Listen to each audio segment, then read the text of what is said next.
Hi, in this video we are going to see the concrete implementation of the rod cutting problem. So let's get started. First of all, we have the length of the rod and we are going to solve the same problem as we have seen in the theoretical section. So the length of the rod is 5 and the price is 2 for the 1 meter, $5 for the 2 meter, $7 for the 3 meter, and $3 for the 4 meter. So first of all, we're going to create a rod cutting class and we are going to implement the dynamic programming approach.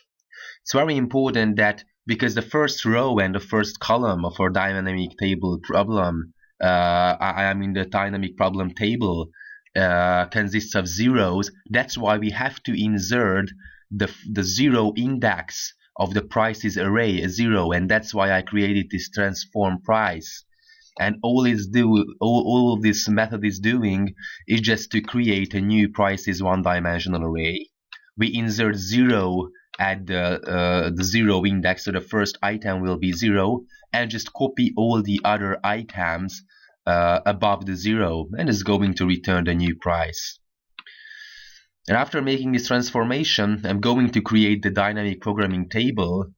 It will have as many columns as the prices.length plus 1 and as many rows as the prices.length plus 1 and as many columns as the length of the rod plus 1. We should create the zeros for the first column and for the first row. Here I created the zeros for the rows and here created the zeros for the column, but because in Java, if we create and instantiate a new two-dimensional array, all the elements will be filled with zeros. All the cells will have a value 0, so I'm not going to use it. I'm not sure whether there are any programming languages where the values by default is not 0, but anyways, we should make 2 for cycles and make sure that the first row and the first columns contains zeros. And the others are pretty straightforward. We just have a nested for loop. We iterate through the prices.length and from the index 1, because we know that the 0 index is 0 because the first row and the first column is a 0. So we iterate through the rows and iterate through the columns.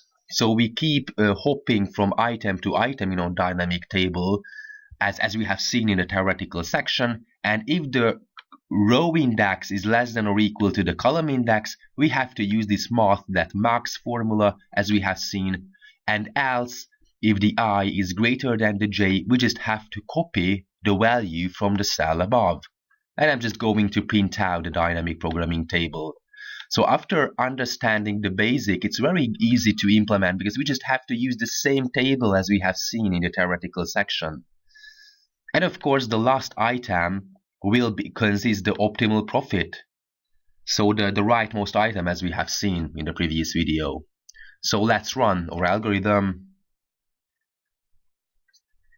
And yeah, this is the table we have seen, 2, 4, 6, 8, 10. I'm not going to print the zeros because it has no information, so that's why I started with the index 1. We know that, okay, the first row and the first column consists of zeros. We have nothing to do with it, okay. And the last item, this is the solution. So the optimal profit is $12 as we have seen. So this is how we use dynamic programming. And again, I don't want to repeat myself over and over again, but that's why it is good to use dynamic programming, because instead of the exponential time complexity, we can solve this problem with a dynamic programming table or memoization very fast. Thanks for watching.